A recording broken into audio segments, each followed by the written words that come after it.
The envelope was thick and heavy, made of yellowish parchment, and the address was written in emerald green ink. There was no stamp. Turning the envelope over, his hand trembling, Harry saw a purple wax seal bearing a coat of arms, a lion, an eagle, a badger, and a snake, surrounding a large letter H. 26. "Hurry up, boy!" shouted Uncle Vernon from the kitchen. "What are you doing, checking for letter bombs?" He chuckled at his own joke. Harry went back to the kitchen, still staring at his letter. He handed Uncle Vernon the bill and the postcard, sat down, and slowly began to open the yellow envelope. Uncle Vernon ripped open the bill, snorted in disgust, and flipped over the postcard. "Marge is ill," he informed Aunt Petunia. "Ate a funny whelk." "Dad," said Dudley suddenly. "Dad, Harry's got something." Harry was on the point of unfolding his letter, which was written on the same heavy parchment as the envelope, when it was jerked sharply out of his hand by Uncle Vernon. "That's mine," said Harry, trying to snatch it back. "Who'd be writing to you?" sneered Uncle Vernon, shaking the letter open with one hand and glancing at it. His face went from red to green faster than a set of traffic lights. And it didn't stop there. Within seconds, it was the grayish-white of old porridge.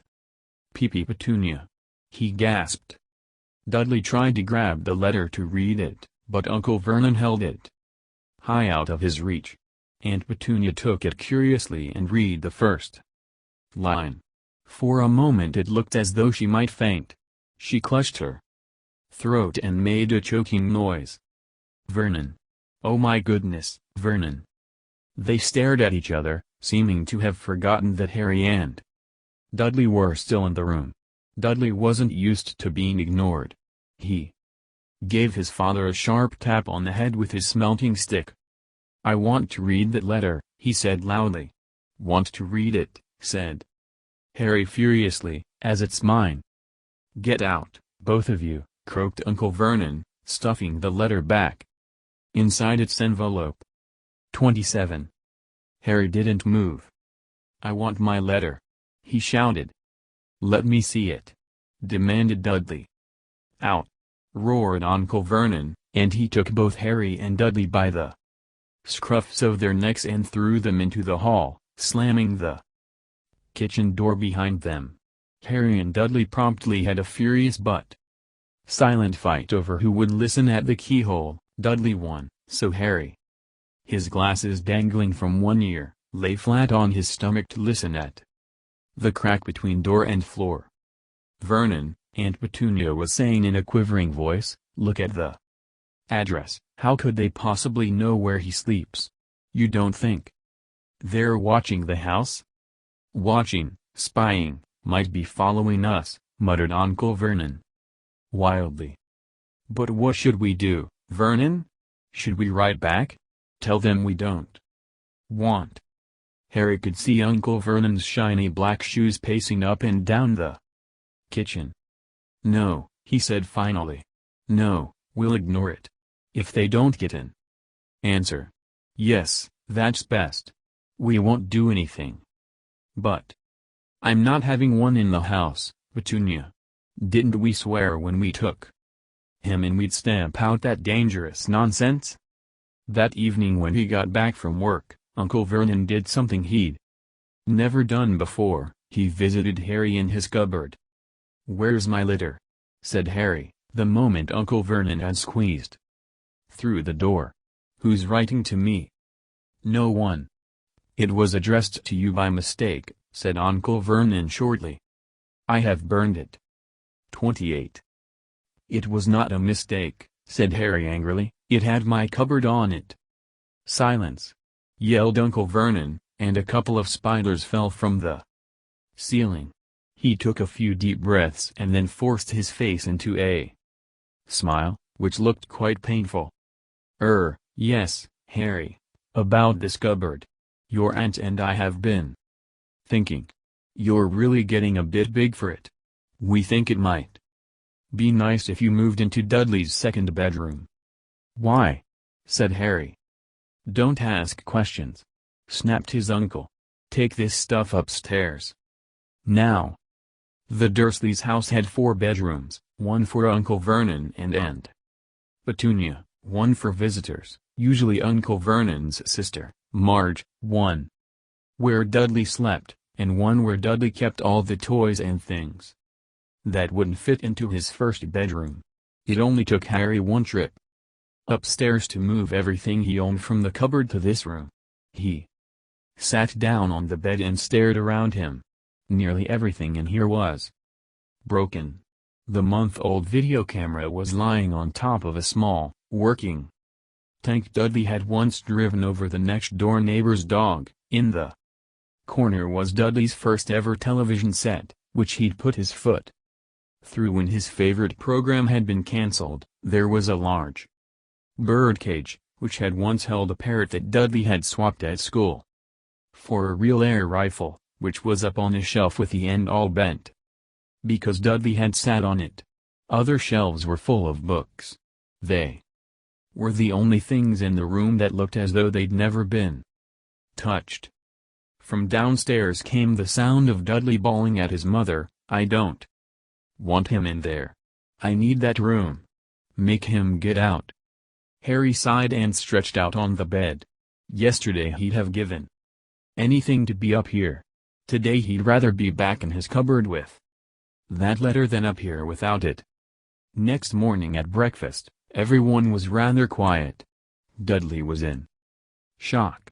He'd screamed, whacked his father with his smelting stick, been sick on purpose, kicked his mother, and thrown his tortoise through the greenhouse roof, and he still didn't have his room back. Harry was 29. Thinking about this time yesterday and bitterly wishing he'd opened the letter in the hall. Uncle Vernon and Aunt Petunia kept looking at each other darkly. When the mail arrived, Uncle Vernon, who seemed to be trying to be nice to Harry, made Dudley go and get it. They heard him banging things with his smelting stick all the way down the hall. Then he shouted, "There's another one." Mr. H. Potter, the smallest bedroom, 4 Privet Drive. With a strangled cry, Uncle Vernon leapt from his seat and ran down the hall, Harry right behind him. Uncle Vernon had to wrestle Dudley to the ground to get the letter from him, which was made difficult by the fact that Harry had grabbed Uncle Vernon around the neck from behind. After a minute of confused fighting, in which everyone got hit a lot by the smelting stick, Uncle Vernon straightened up, gasping for breath, with Harry's letter clutched in his hand. "Go to your cupboard, I mean, your bedroom," he wheezed at Harry. "Dudley, go, just go." Harry walked round and round his new room. Someone knew he had moved out of his cupboard and they seemed to know he hadn't received his first letter. Surely that meant they'd try again?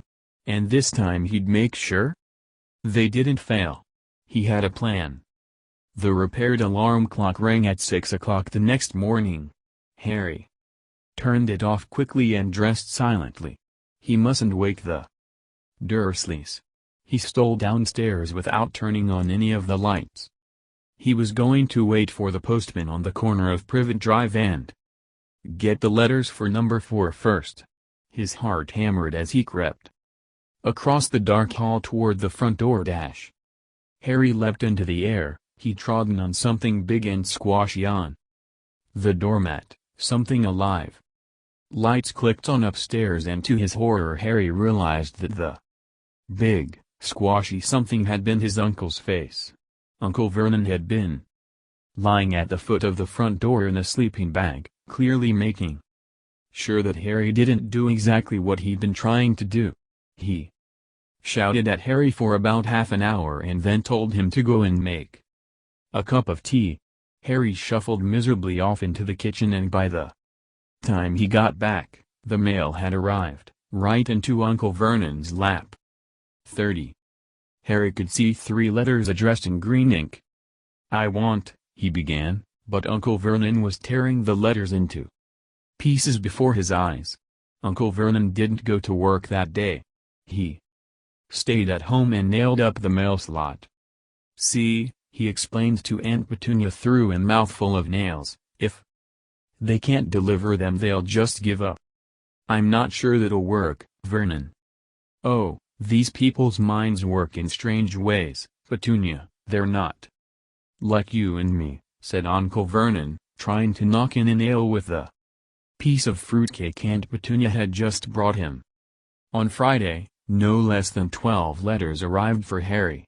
As they couldn't go through the mail slot, they had been pushed under the door, slotted through the sides, and a few even forced through the small window in the downstairs bathroom. Uncle Vernon stayed at home again. After burning all the letters, he got out a hammer and nails and boarded up the cracks around the front and back doors so no one could go out. He hummed Tiptoe Through the Tulips as he worked, and jumped at small noises. On Saturday, things began to get out of hand. 24 letters to Harry found their way into the house, rolled up and hidden inside each of the 24 eggs that their very confused milkman had handed Aunt Petunia through the living room window. While Uncle Vernon made furious telephone calls to the post office and the dairy trying to find someone to complain to, Aunt Petunia shredded the letters in her food processor. "Who on earth wants to talk to you this badly?" Dudley asked Harry in amazement. On Sunday morning, Uncle Vernon sat down at the breakfast table looking tired and rather ill, but happy. "No post on Sundays," he reminded them cheerfully as he spread marmalade on his newspapers. "No damn letters today." Something came whizzing down the kitchen chimney as he spoke and caught him sharply on the back of the head. Next moment, 30 or 40, 31 letters came pelting out of the fireplace like bullets. The Dursleys ducked, but Harry leapt into the air trying to catch one. "Out! Out!" Uncle Vernon seized Harry around the waist and threw him into the hall. When Aunt Petunia and Dudley had run out with their arms over their faces, Uncle Vernon slammed the door shut. They could hear the letters still streaming into the room, bouncing off the walls and floor. "That does it," said Uncle Vernon, trying to speak calmly but pulling great tufts out of his mustache at the same time. "I want you all back here in 5 minutes, ready to leave. We're going away. Just pack some clothes. No arguments." He looked so dangerous with half his mustache missing that no one dared argue. 10 minutes later they had wrenched their way through the boarded-up doors and were in the car, speeding toward the highway. Dudley was sniffling in the back seat. His father had hit him round the head for holding them up while he tried to pack his television, VCR, and computer in his sports bag. They drove. And they drove. Even Aunt Petunia didn't dare ask where they were going. Every now and then Uncle Vernon would take a sharp turn and drive in the opposite direction for a while. "Shake 'em off. Shake 'em off," he would mutter whenever he did this. They didn't stop to eat or drink all day. By nightfall Dudley was howling. He'd never had such a bad day in his life. He was hungry, he'd missed 5 television programs he'd wanted to see, and he'd never gone so long without blowing up an alien on his computer. Uncle Vernon stopped at last outside a gloomy-looking hotel on the outskirts of a big city. Dudley and Harry shared a room with twin beds and damp, musty sheets. Dudley snored but Harry stayed awake, sitting on the windowsill, staring down at the lights of passing cars and wondering. They ate stale cornflakes and cold tinned tomatoes on toast for breakfast the next day. They had just finished when the owner of the hotel came over to their table. "Excuse me, but is one of you Mr. H. Potter? Only I got about 132 of these at the front desk." She held up a letter so they could read the green ink address. "Mr. H. Potter. Room 17. Railview Hotel. Cokeworth." Harry made a grab for the letter, but Uncle Vernon knocked his hand out of the way. The woman stared. "I'll take them," said Uncle Vernon, standing up quickly and following her from the dining room. "Wouldn't it be better just to go home, dear?"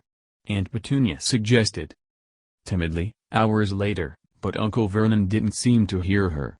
Exactly what he was looking for, none of them knew. He drove them into the middle of a forest, got out, looked around, shook his head, got back in the car, and off they went again.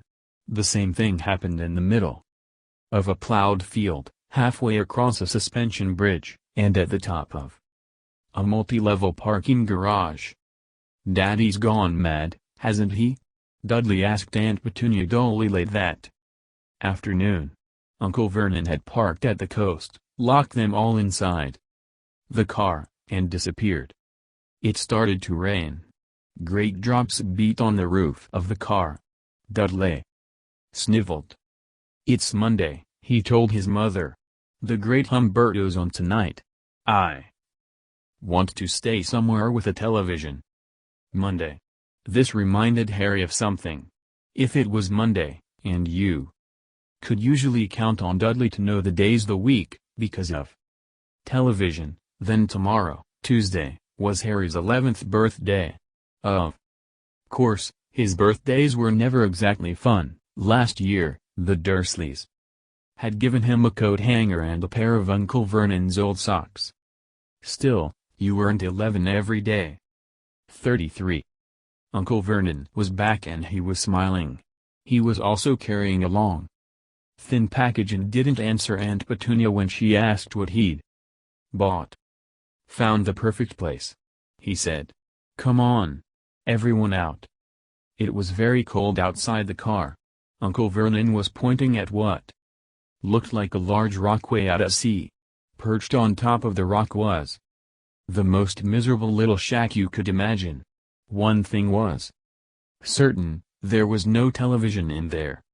"Storm forecast for tonight," said Uncle Vernon gleefully, clapping his hands together. "And this gentleman's kindly agreed to lend us his boat." A toothless old man came ambling up to them, pointing, with a rather wicked grin, at an old rowboat bobbing in the iron-gray water below them. "I've already got us some rations," said Uncle Vernon, "so all aboard." It was freezing in the boat. Icy sea spray and rain crept down their necks and a chilly wind whipped their faces. After what seemed like hours they reached the rock, where Uncle Vernon, slipping and sliding, led the way to the broken-down house. The inside was horrible. It smelled strongly of seaweed, the wind whistled through the gaps in the wooden walls, and the fireplace was damp and empty. There were only 2 rooms. Uncle Vernon's rations turned out to be a bag of chips each and 4 bananas. He tried to start a fire, but the empty chip bags just smoked and shriveled up. "Could do with some of those letters now, eh?" he said cheerfully. He was in a very good mood. Obviously he thought nobody stood a chance of reaching them here in a storm to deliver mail. Harry privately agreed, though the thought didn't cheer him up at all. As night fell, the promised storm blew up around them. Spray from the high waves splattered the walls of the hut and a fierce wind rattled the filthy windows.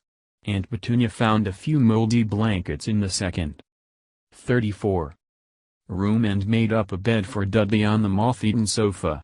She and Uncle Vernon went off to the lumpy bed next door, and Harry was left to find the softest bit of floor he could and to curl up under the thinnest, most ragged blanket. The storm raged more and more ferociously as the night went on. Harry couldn't sleep. He shivered and turned over, trying to get comfortable, his stomach rumbling with hunger.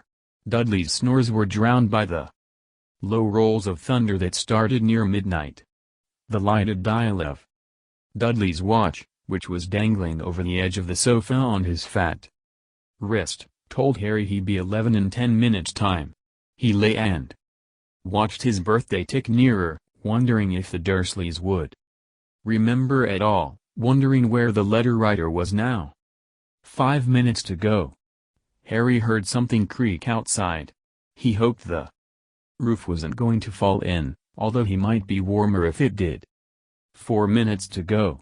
Maybe the house in Privet Drive would be so full of letters when they got back that he'd be able to steal one somehow. 3 minutes to go. Was that the sea, slapping hard on the rock like that? And, 2 minutes to go, what was that funny crunching noise? Was the rock grumbling into the sea? 1 minute to go and he'd be 11. 30 seconds. 20, 10. 9, maybe he'd wake Dudley up, just to annoy him. 3, 2, 1. Boom. The whole shack shivered and Harry sat bolt upright, staring at the door. Someone was outside, knocking to come in. Chapter 4. The Keeper of the Keys. Boom. They knocked again. Dudley jerked awake. "Where's the cannon?" he said stupidly. There was a crash behind them and Uncle Vernon came skidding into the room. He was holding a rifle in his hands. Now they knew what had been in the long, thin package he had brought with them. 35. "Who's there?" he shouted. "I warn you, I'm armed." There was a pause. Then dash. Smash.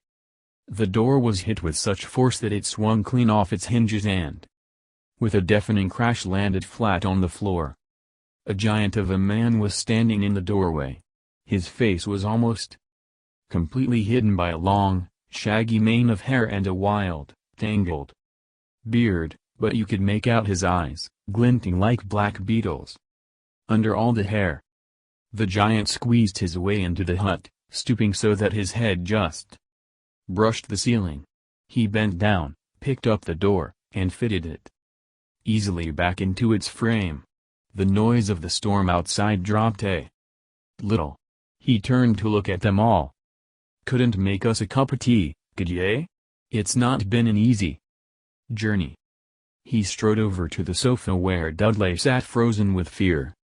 "Budge up, ye great lump," said the stranger.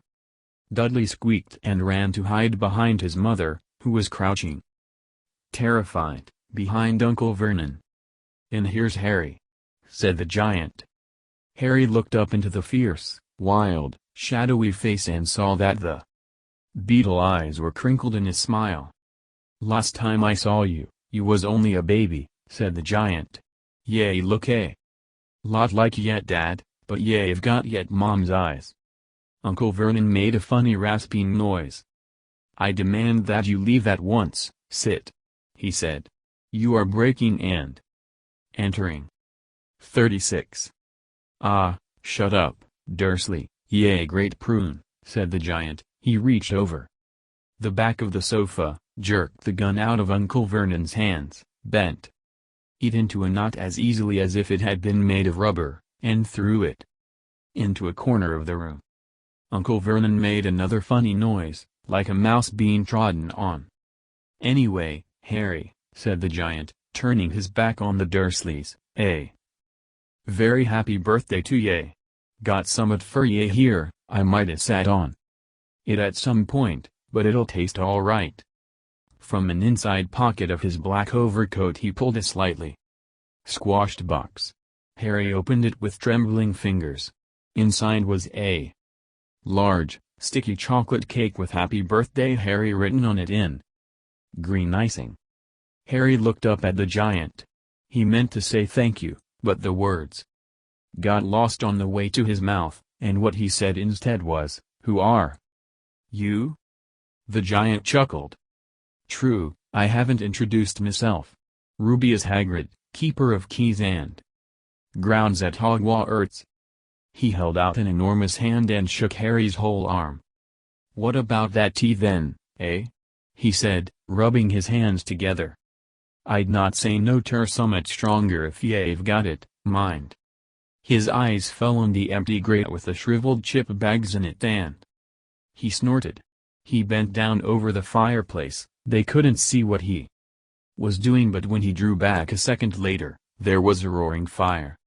There, it filled the whole damp hut with flickering light, and Harry felt the warmth wash over him as though he'd sunk into a hot bath. The giant sat back down on the sofa, which sagged under his weight, and began taking all sorts of things out of the pockets of his coat: a copper kettle, a squashy package of sausages, a poker, a teapot, several chipped mugs, and a bottle of some amber liquid that he took a swig from before starting to make tea. Soon the hut was full of the sound and smell of sizzling sausage. Nobody said a thing while the giant was working, but as he slid the first 6 fat, juicy, slightly burnt 37 sausages from the poker, Dudley fidgeted a little. Uncle Vernon said sharply, "Don't touch anything he gives you, Dudley." The giant chuckled darkly. "Yet great puddin' of a son don't need fattenin' any more, Dursley, don't worry." He passed the sausages to Harry, who was so hungry he had never tasted anything so wonderful, but he still couldn't take his eyes off the giant. Finally, as nobody seemed about to explain anything, he said, "I'm sorry, but I still don't really know who you are." The giant took a gulp of tea and wiped his mouth with the back of his hand. "Call me Hagrid," he said, "everyone does. And like I told ye, I'm keeper of keys at Hogwarts. Ye'll know all about Hogwarts, o' course." No," said Harry. Hagrid looked shocked. "Sorry," Harry said quickly. "Sony?" barked Hagrid, turning to stare at the Dursleys, who shrank back into the shadows. "It s them I should be sorry. I knew ye weren't gettin' your letters, but I never thought ye wouldn't even know about Hogwarts, for cryin' out loud. Did ye never wonder where ye parents learned it all?" "All what?" asked Harry. "All what?" Hagrid thundered. "Now wait you 1 second." He had leapt to his feet. In his anger he seemed to fill the whole hut. The Dursleys were cowering against the wall. "Do you mean to tell me," he growled at the Dursleys, "that this boy this boy, knows nothing about anything?" Harry thought this was going a bit far. He had been to school, after all, and his marks weren't bad. 38. "I know some things," he said. "I can, do math and stuff. But—" Hagrid simply waved his hand and said, "About our world, I mean. Your world. My world. Your parents' world." "What world?" Hagrid looked as if he was about to explode. "Dursley," he boomed. Uncle Vernon, who had gone very pale, whispered something that sounded like Mimble-Wimble. Hagrid stared wildly at Harry. "But ye must know about yet Mom and Dad," he said. "I mean, they're famous. You're famous." "What? My mom and dad weren't famous, were they?" "Ye don't know. Ye don't know." Hagrid ran his fingers through his hair, fixing Harry with a bewildered stare. "Ye don't know what ye are?" he said finally. Uncle Vernon suddenly found his voice. "Stop!" he commanded. "Stop right there, sit. I forbid you to tell the boy anything." A braver man than Vernon Dursley would have quailed under the furious look Hagrid now gave him. When Hagrid spoke, his every syllable trembled with rage. "You never told him? Never told him what was in the letter Dumbledore left for him? I was there. I saw Dumbledore leave it, Dursley. And you've kept it from him all these years?" "Kept what from me?" said Harry eagerly. "Stop! I forbid you!" yelled Uncle Vernon in panic. Aunt Petunia gave a gasp of horror. 39. "Ah, go boil yet heads, both of ye," said Hagrid. "Harry, yet a wizard." There was silence inside the hut. Only the sea and the whistling wind could be heard. "A what?" gasped Harry. "A wizard, o' course," said Hagrid, sitting back down on the sofa, which groaned and sank even lower. in a thumpin' good 'un, I'd say, once. You've been trained up a bit. With a mum and dad like yours, what else would ye be? And I reckon it's about time ye read your letter." Harry stretched out his hand at last to take the yellowish envelope. Addressed in emerald green to Mr. H. Potter, the floor, hut on the rock. The sea. He pulled out the letter and read. Hogwarts School of Witchcraft and Wizardry. Headmaster, Albus Dumbledore. Order of Merlin, First Class, Grand Sork, CHF. Warlock, Supreme. Mugwump, International Kinft. Of Wizards. Dear Mr. Potter, we are pleased to inform you that you have been accepted at Hogwarts School of Witchcraft and Wizardry. Please find enclosed a list of all necessary books and equipment. Term begins on September 1st. We await your alibi no later than July 31st. Yours sincerely, Minerva McGonagall, Deputy Headmistress. Questions exploded inside Harry's head like fireworks and he couldn't decide which to ask first. After a few minutes he stammered, "What does it mean, they await my owl?" "Galloping Gorgons, that reminds me," said Hagrid, clapping a hand to his forehead with enough force to knock over a cart horse, and from yet 40. Another pocket inside his overcoat he pulled an owl, a real, live, rather ruffled-looking owl, a long quill, and a roll of parchment. With his tongue between his teeth he scribbled a note that Harry could read upside down. Dear Professor Dumbledore. Given Harry his letter. Taking him to buy his things tomorrow. Weather's horrible. Hope you're well. Hagrid. Hagrid rolled up the note, gave it to the owl, which clamped it in its beak, went to the door, and threw the owl out into the storm. Then he came back and sat down as though this was as normal as talking on the telephone. Harry realized his mouth was open and closed it quickly. "Where was I?" said Hagrid, but at that moment, Uncle Vernon, still ashen-faced but looking very angry, moved into the firelight. "He's not going," he said. Hagrid grunted. "I'd like to see a great muggle like you stop him," he said. "Eh, what?" said Harry, interested. "A muggle," said Hagrid, "it's what we call non-magic folk like Thorn. And it's your bad luck you grew up in a family of the biggest muggles I ever laid eyes on. We swore when we took him and we'd put a stop to that rubbish," said Uncle Vernon, "swore we'd stamp it out of him. Wizard indeed." "You knew?" said Harry. "You knew I'm a wizard?" "Knew!" shrieked Aunt Petunia suddenly. "Knew! Of course we knew. How?" 41. Could you not be, my dratted sister being what she was?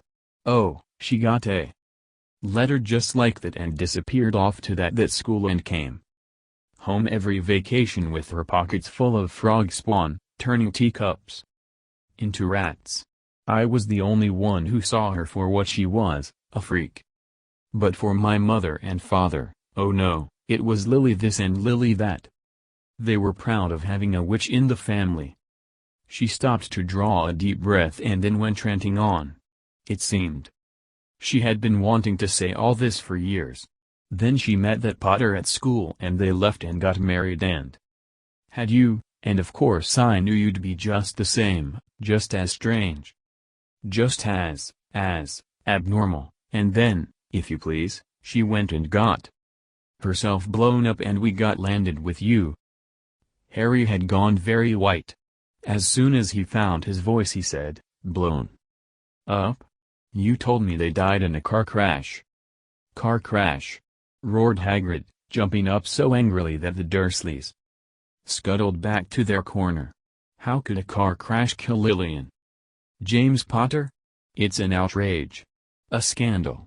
Harry Potter not knowing his own story when every kid in our world knows his name. But why? What happened?" Harry asked urgently. The anger faded from Hagrid's face. He looked suddenly anxious. "I never expected this," he said, in a low, worried voice. "I had no idea, when Dumbledore told me there might be trouble getting hold of. Yay, how much Yay didn't know. Ah, Harry, I don't know if I'm the right person to tell Yay, but someone 3 esquada, Yay can't go off tur. Hogwarts not knowin'. He threw a dirty look at the Dursleys. Well, it's best Yay know as much as I can tell Yay, mind, I can't tell Yay everything, it's a great mystery, parts of it. He sat down, stared into the fire for a few seconds, and then said, it begins, I suppose, with a person called, but it's incredible. Yay don't know his name, everyone in our world knows. Who? 42. Well, I don't like saying the name if I can help it. No one does. Why not? Gulping gargoyles, Harry, people are still scared. Blimey, this is difficult. See, there was this wizard who went bad. As bad as you could go. Worse. Worse than worse. His name was. Hagrid gulped, but no words came out. Could you write it down? Harry suggested. Nah, can't spell it. Alright, Voldemort. Hagrid shuddered. Dawn. Make me say it again. Anyway, this wizard, about 20 years ago now, started looking for followers. Got 'em, too, some were afraid, some just wanted a bit of his power, 'cause he was getting himself power, alright. Dark days, Harry. Didn't know who to trust. Didn't dare get friendly with strange wizards or witches. Terrible things happened. He was talking over. Course, some stood up to him and he killed them. Horribly. One of the only safe places left was Hogwarts. Reckon Dumbledore is the only one you know who was afraid of. Didn't dare try talking the school, not you then, anyway. Now, your mum and dad were as good a witch and wizard as I ever knew. Head boy and girl at Hogwarts in their day. Suppose the mystery is why. You know who never tried to get him on his side before. Probably knew they were too close to Dumbledore to want anything to do with the dark side.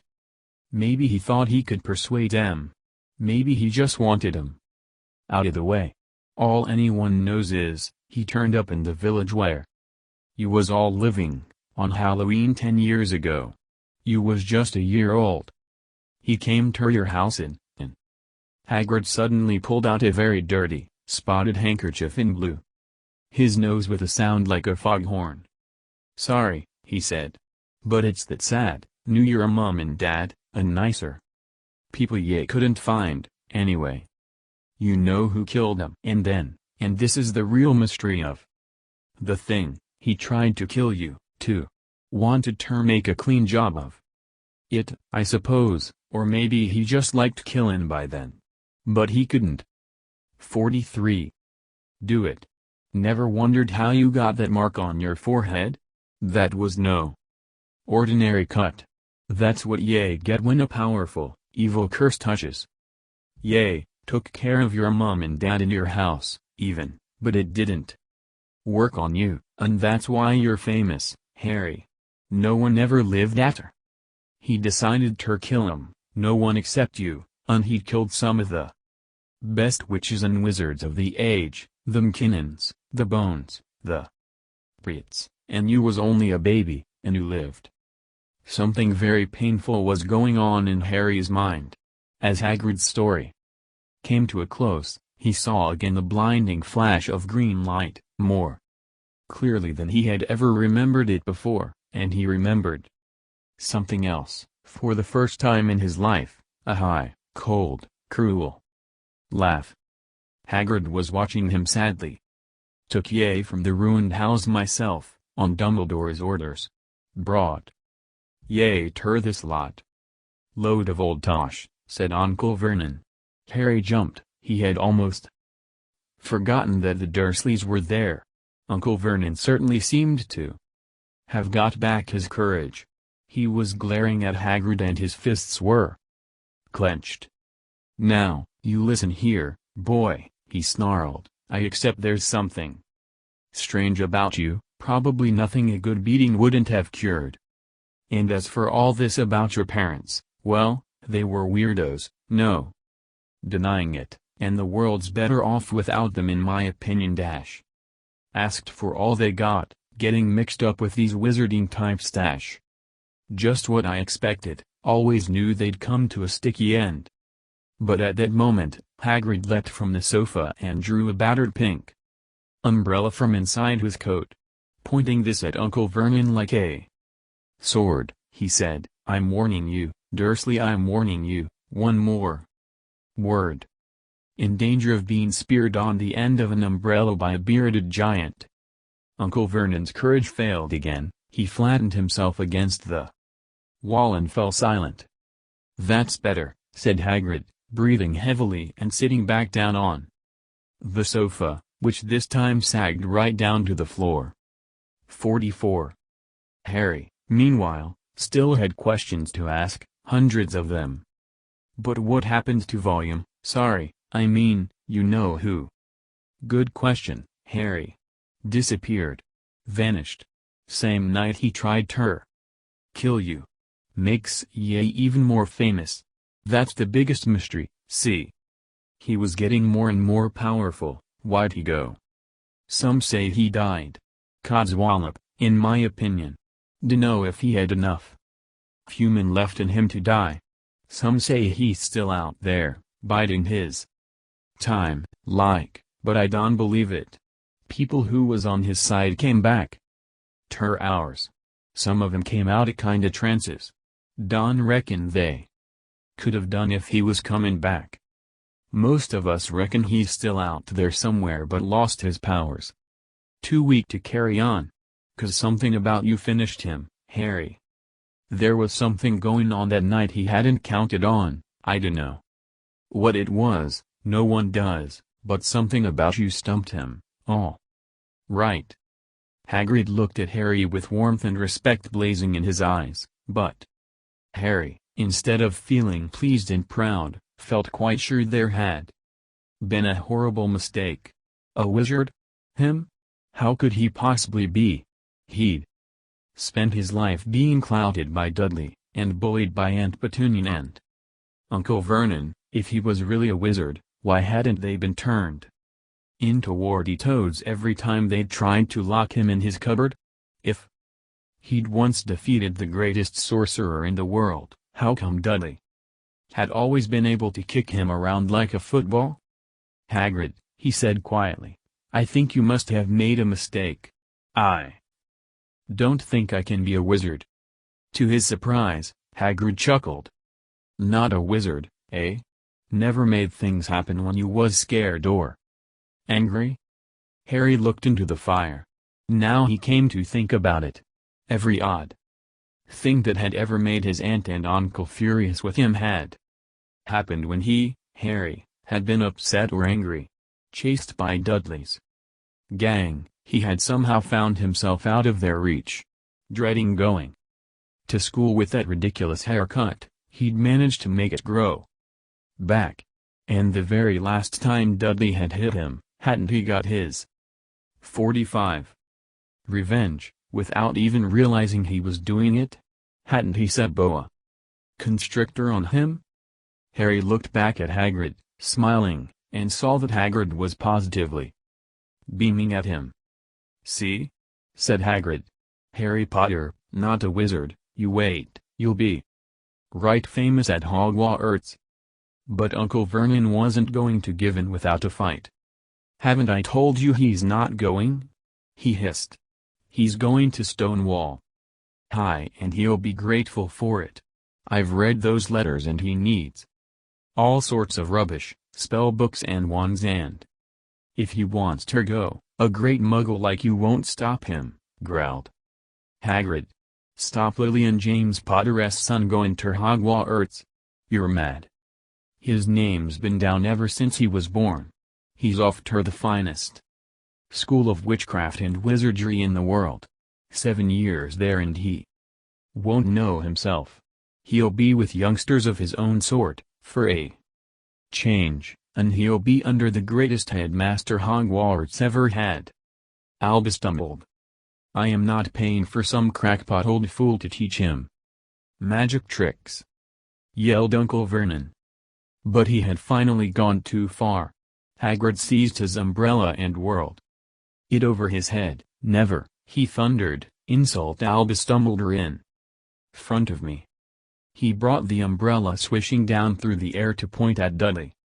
There was a flash of violet light, a sound like a firecracker, a sharp squeal, and the next second, Dudley was dancing on the spot with his hands clasped over his fat bottom, howling in pain. When he turned his back on them, Harry saw a curly pig's tail poking through a hole in his trousers. Uncle Vernon roared, pulling Aunt Petunia and Dudley into the other room. He cast one last terrified look at Hagrid and slammed the door behind them. Hagrid looked down at his umbrella and stroked his beard. "Shouldn't have lost me temper," he said ruefully, "but it didn't work. Anyway, meant to turn him into a pig, but I suppose he was so much like a pig anyway there wasn't much left to do." He cast a sideways look at Harry under his bushy eyebrows. "Be grateful if ye didn't mention that to anyone at Hogwarts," he said. "I'm, not supposed to do magic, strictly speaking. I was allowed to do a bit to follow ye and get your letters to ye and stuff. One of the reasons I was so keen to take on the job." "Why aren't you supposed to do magic?" asked Harry. "Oh, well, I was at Hogwarts myself but I, got expelled, tell ye the truth. In me third year. They snapped me wand in half and everything. But Dumbledore let me stay on as gamekeeper. Great man." "Dumbledore. Why were you expelled?" "It's getting late and we've got lots to do tomorrow," said Hagrid loudly. "Gotta get up to town, get all your books and that." He took off his thick black coat and threw it to Harry. "You can kip under that," he said. "Don't mind if it wriggles a bit. I think I still got a couple of dormice in one of the pockets."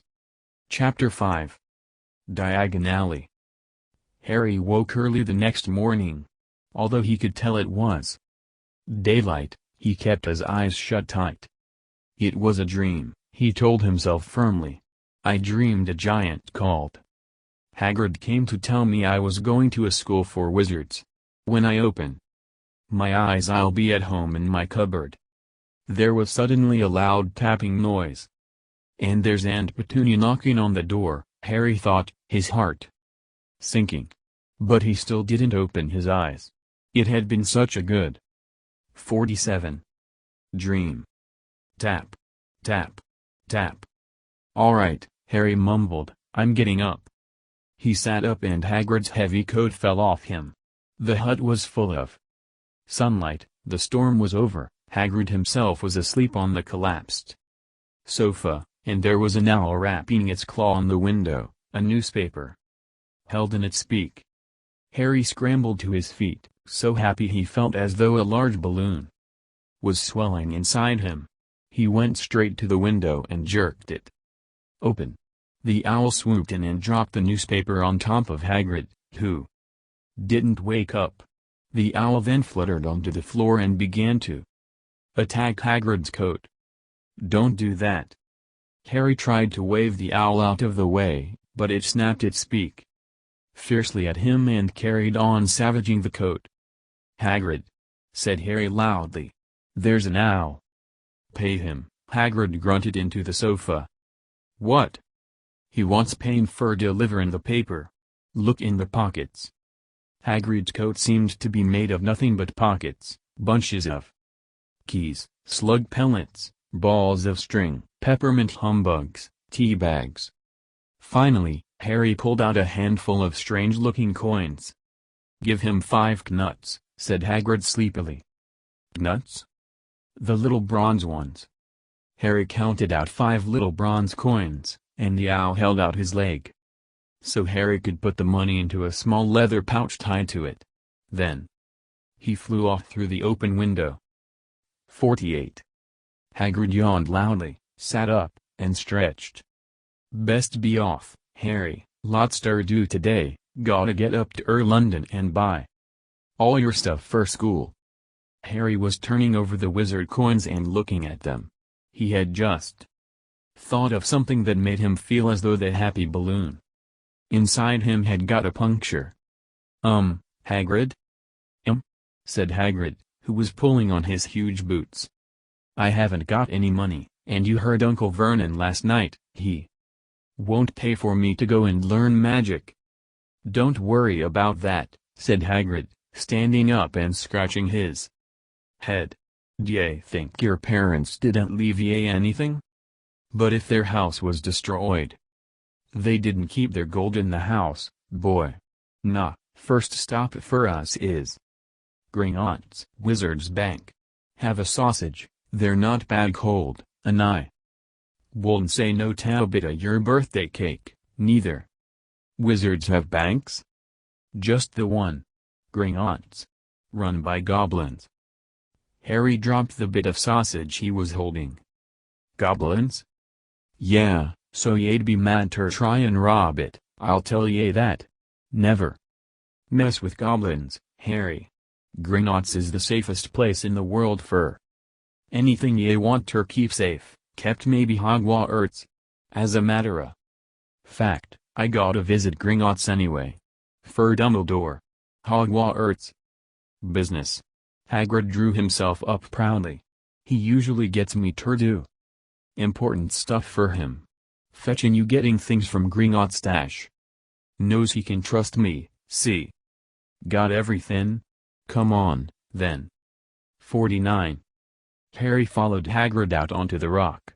The sky was quite clear now and the sea gleamed in the sunlight.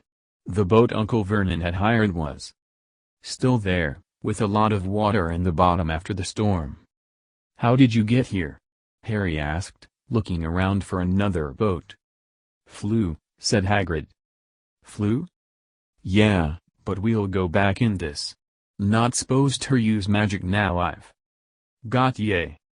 They settled down in the boat, Harry still staring at Hagrid, trying to imagine him flying.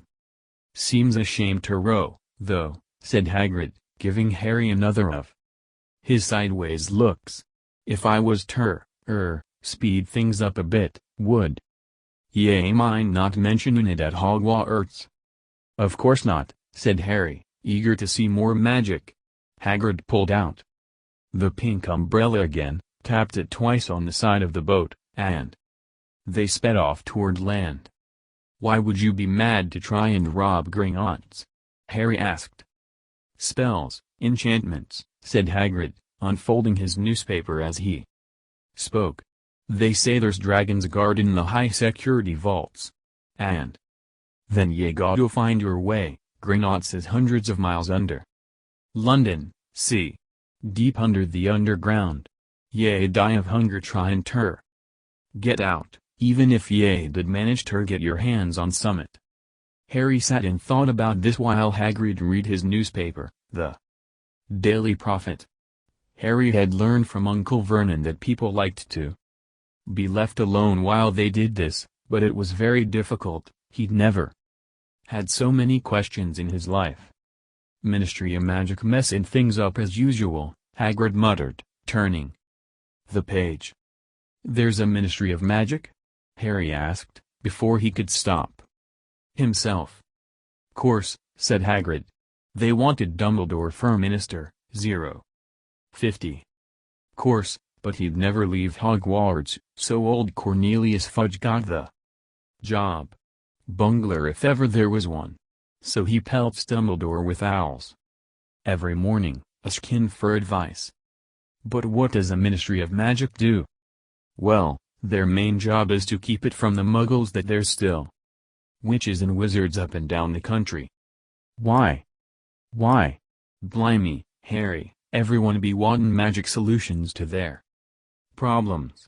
Nah, we're best left alone. At this moment the boat bumped gently into the harbor wall. Hagrid folded up his newspaper, and they clambered up the stone steps onto the street. Passers-by stared a lot at Hagrid as they walked through the little town to the station. Harry couldn't blame them. Not only was Hagrid twice as tall as anyone else, he kept pointing at perfectly ordinary things like parking meters and saying loudly, "See that, Harry? Things these muggles dream up, eh?" "Hagrid," said Harry, panting a bit as he ran to keep up, "did you say there are dragons at Gringotts?" "Well, so they say," said Hagrid. "Crikey, I'd like a dragon." "You'd like one?" "Wanted one ever since I was a kid. Here we go." They had reached the station. There was a train to London in 5 minutes' time.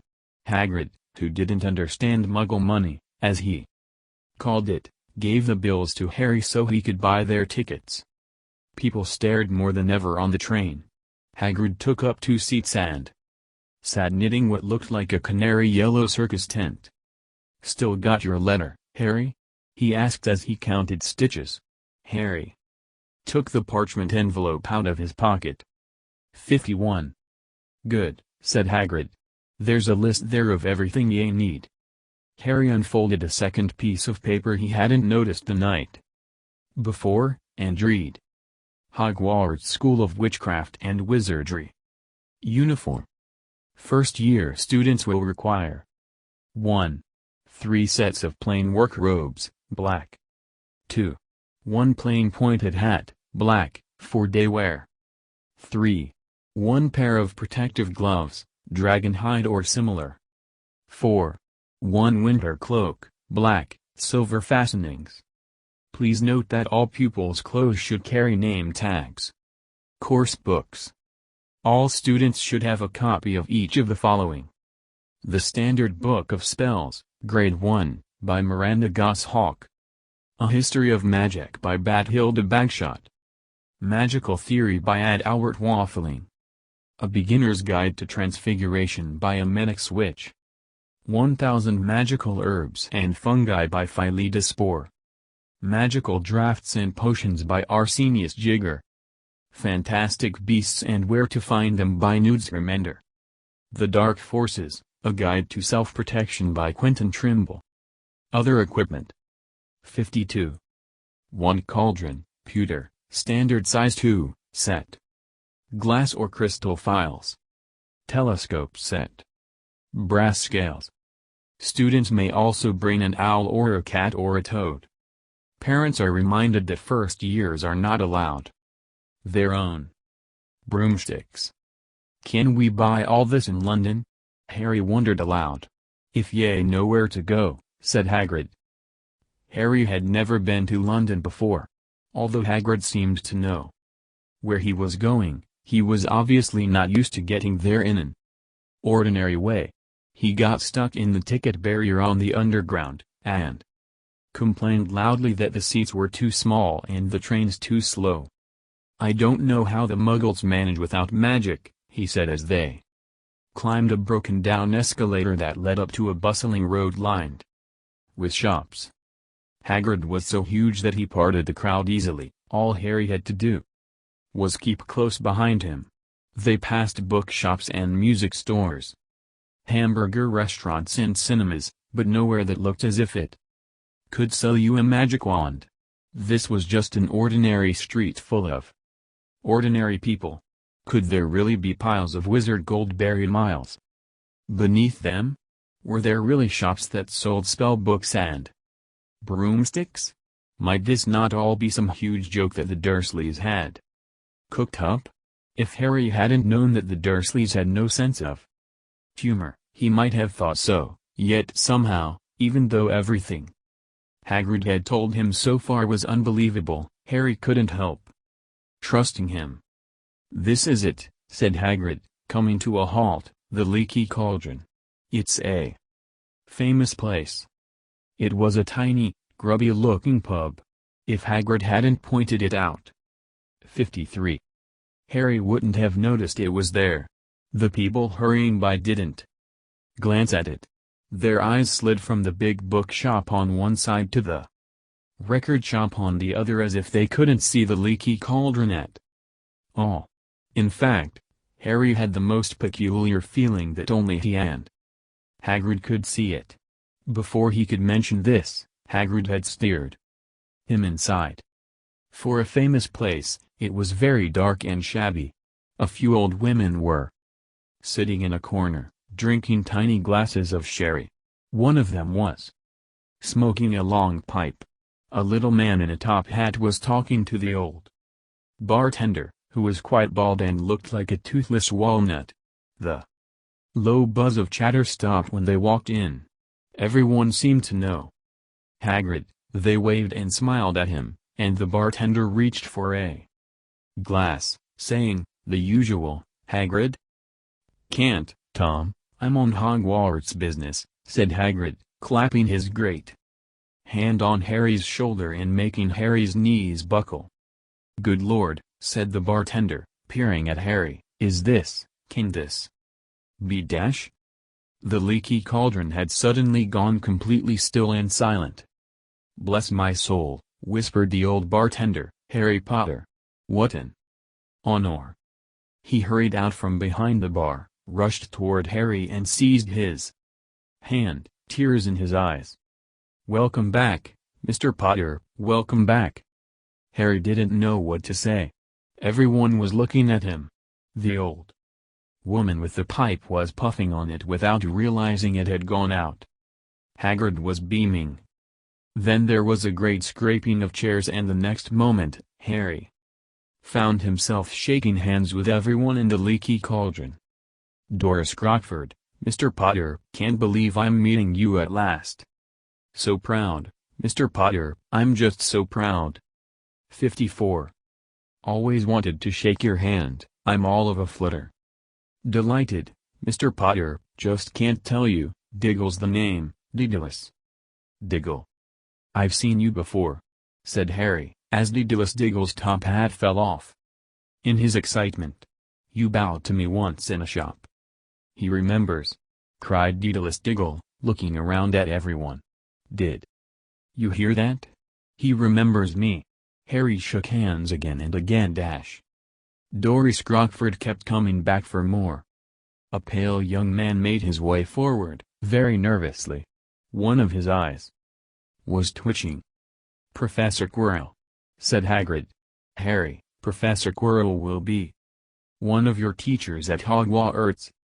"P.P. Potter," stammered Professor Quirrell, grasping Harry's hand. Can't tell you how pleased I am to meet you." "What sort of magic do you teach, Professor Quirrell?" "Defense against the dark arts," muttered Professor Quirrell, as though he'd rather not think about it. "And not that you need it, eh? P.P. Potter?" He laughed nervously. "You'll be getting all your equipment, I suppose? I've got to pick up a new book on vampires. And myself." He looked terrified at the very thought. But the others wouldn't let Professor Quirrell keep Harry to himself. It took almost 10 minutes to get away from them all. At last, Hagrid managed to make himself heard over the babble. "Must get on, lot stir by. Come on, Harry." Doris Crockford shook Harry's hand one last time, and Hagrid led them through the bar and out into a small, walled courtyard, where there was nothing but a trash can and a few weeds. Hagrid grinned at Harry. "Told ye, didn't I? Told ye you was famous. Even Professor Quirrell 55 was tremblin' ter meet ye, mind you, he's usually tremblin'. Is he always that nervous?" "Oh, yeah. Poor bloke. Brilliant mind. He was fine while he was studying out of books, but then he took a year off ter get some first-hand experience.